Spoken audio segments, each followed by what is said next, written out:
হোজাই দবকাত উদ্বেগজনকভাৱে দুৰ্ঘটনা বৃদ্ধি পাইছে। এজনৰ পিছত আন এজন লোক দুৰ্ঘটনাত মৃত্যু ঘটিছে। পংগু হৈছে বহু লোক। অৱশেষত হোজাই জিলা প্ৰশাসনে ভাৰতীয় নাগৰিক সুৰক্ষা সংহিতা 163 ধাৰা অনুসৰি কঠোৰ নিৰ্দেশনা জাৰি কৰিছে।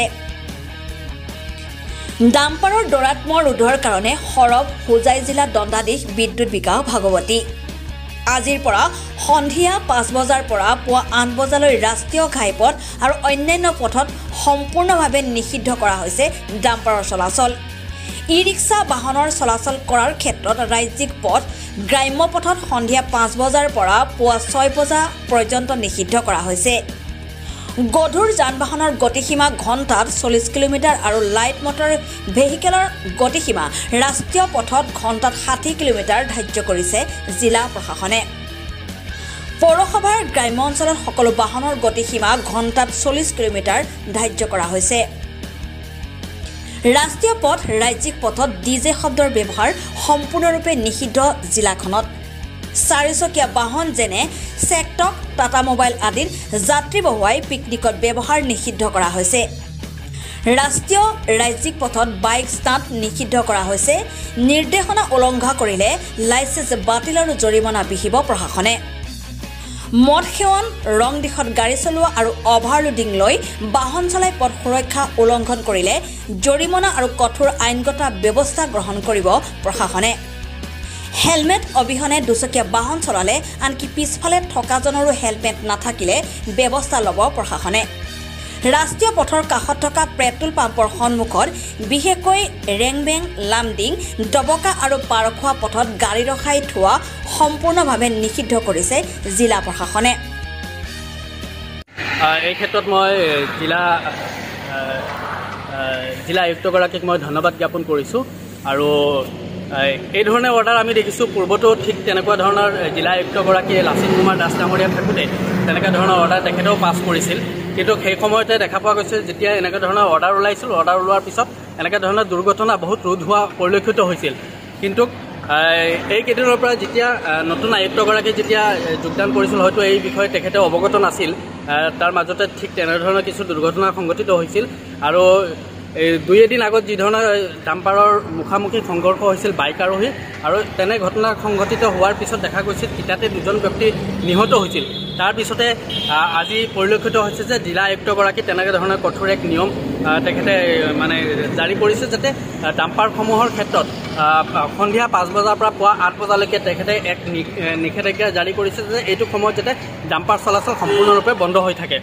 আৰু বিভিন্ন ধৰণৰ নিয়ম তেখেতে বান্ধি দিছে। গতিকে সেইসমূহ গোটেই হোজাই জিলাবাসীয়ে যাতে এইখিনি পালন কৰে সেইখিনি মই আশা ৰাখিছোঁ। আৰু জিলা আয়ুক্তগৰাকীকো আমি আহ্বান জনাইছোঁ যাতে যিটো আপোনালোকে পুৱা 8 বজালৈকে কৰিছে সেইটো অলপ বিবেচনা কৰি 9 বজা বা 9:30 বজালৈকে কৰিব পৰা যায় নেকি? কাৰণ স্কুল কলেজৰ সেই সময়ছোৱাত ছাত্ৰ ছাত্ৰীসকলে স্কুল কলেজত যোৱা পৰিৱেশটো অলপ বেছি। গতিকে তেনে ক্ষেত্ৰত মই জিলা আয়ুক্তগৰাকীক মই বহুত ধন্যবাদ জ্ঞাপন কৰিছোঁ। আৰু 8 বজাৰ পৰিৱৰ্তে 9 বা 9:30 বজালৈকে বিষয়টো অলপ বিবেচনা কৰিব পৰা যায় নেকি, সেই কথাটো জিলা আয়ুক্তগৰাকীক আমি আহ্বান জনাইছোঁ।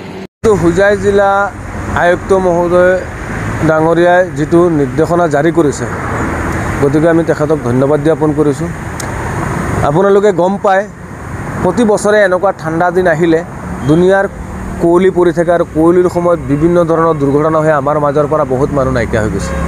গাড়ী চালকে হওক, পথচাৰীয়ে হওক, এনেকুৱা দুৰ্ঘটনাত মৃত্যুবৰণ কৰিছে। গতিকে জিলা আয়ুক্ত মহোদয় ডাঙৰীয়া যিটো নিৰ্দেশনা জাৰি কৰিছে, আমাৰ সদৌ অসম গাড়ী চালক সন্থা হোজাই জিলা সমিতিৰ পৰা অশেষ ধন্যবাদ জ্ঞাপন কৰিছোঁ তেখেতক। আৰু আমিও সদৌ অসম গাড়ী চালক সন্থাৰ হৈ হোজাই জিলা সমিতিৰ তৰফৰ পৰা কেইদিন আগত আমিও আমাৰ চালকসকলক অৱগত কৰিছিলোঁ, আপোনালোকে নিজৰ নিজৰ গাড়ীত ফক্স লাইট লগাই লওক, আপোনালোকে গাড়ীসমূহ বেক লাইট ভালকৈ লগাই লওক, আৰু গাড়ী যাতে যদি আপোনালোকে ৰাতি গাড়ী চলায় তেতিয়াহ'লে 40 স্পীডত গাড়ী চলাব। আৰু আজি জিলা আয়ুক্ত মহোদয় ডাঙৰীয়াই এটা নিৰ্দেশনা জাৰি কৰিছে, সন্ধিয়া 5 বজাৰ পৰা পিছদিনা ৰাতিপুৱা 8 বজালৈকে গধুৰ যিসকল যান বাহন আছে, ডাম্পাৰে হওক বা অইন কিবা কাঠবডি গাড়ী হওক বা অন্য গাড়ীসমূহ যাতে তেখেতসকলে নচলায় ৰাতি। গতিকে বহুত ভাল লাগিছে। আৰু যি ই ৰিক্সাৰ ক্ষেত্ৰত সন্ধিয়া 5 বজাৰ পৰা পিছদিনা ৰাতিপুৱা 6 বজালৈকে ৰাতি ৰাষ্ট্ৰীয় ঘাইপথ 4 লাইনতে হওক বা ৰাজ্যিক ঘাইপথতে হওক যাতে চলাচল কৰিব নালাগে তাৰে এটা নিৰ্দেশনা জাৰি কৰিছে আৰু সঁচাকৈ কিছুমান টমটম চালকে বহুত উদ্ভণ্ডালী হিচাপে গাড়ী চলায় আৰু এনেকুৱা গাড়ী চলাওঁতে টমটম চলাওঁতে দুৰ্ঘটনাত বহুত মানুহ মৃত্যুবৰণ কৰিছে গতিকে যি প্ৰশাসনে নিৰ্দেশনা কৰিছে সেই নিৰ্দেশনা যাতে সকলো টমটম চালকসকলেই হওক বা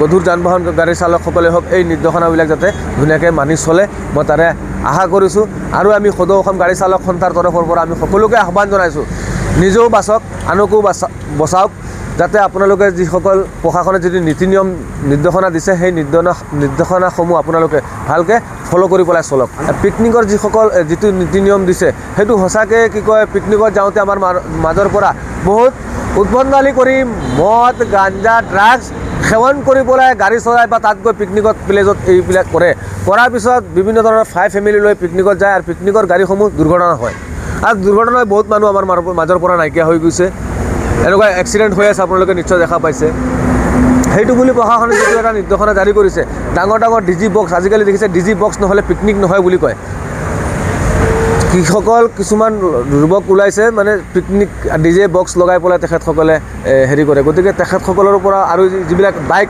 চলাই ষ্টেণ্ড কৰে ল'ৰাবিলাকে সেইবিলাকৰ পৰা দূৰত থাকিবলৈ প্ৰশাসনে যিটো নিৰ্দেশনা জাৰি কৰিছে গতিকে সকলোৱে যাতে মানি চলে তাৰে আহ্বান জনায় এই বস্তুটো মই আজি নহয় মই আগতেও কৈছোঁ আজিৰ পৰা 6-7 মাহ আগত যোৱা বছৰত এই বছৰত আপোনালোক চাওক ৰাস্তাৰ কাষে যিবিলাক ধাবা আছে বা হোটেল আছে বা পেট্ৰল পাম্পসমূহ আছে তাত ৰাস্তাত চালকসকলে ডাঙৰ যান বাহনবিলাক ৰখাই থয় আৰু বাইক আৰোহীবিলাকে বিনা হেমলেটে হওক বা হেমলেট লগাই হওক আহি খুন্দা খাই আমাৰ মাজৰ পৰা মৃত্যুবৰণ কৰিছে এই গাড়ীসমূহ খুন্দা খায় গতিকে যাতে এইসমূহ হোটেল বা ধাবাৰ সন্মুখত বা পেট্ৰল পাম্পৰ সন্মুখত যাতে এই ট্ৰাকসমূহ যাতে ৰাখি নথয় ইয়াত আমাৰ পাৰ্কিং প্লেচ আছে পাৰ্কিং প্লেচত তেখেতসকলে গাড়ী থ'ব পাৰে বা যিসকল হোটেল ভিতৰৰ ফালে আছে ভিতৰত যাতে সোমাই থয় ৰাস্তাৰ কাষত যাতে থৈ পেলাই নিজেও যাতে ফাঁচি নাযায় আনকো যাতে মৃত্যুৰ যাতে হেৰিফালে ঠেলি নিদিয়ে তাৰে মই আহ্বান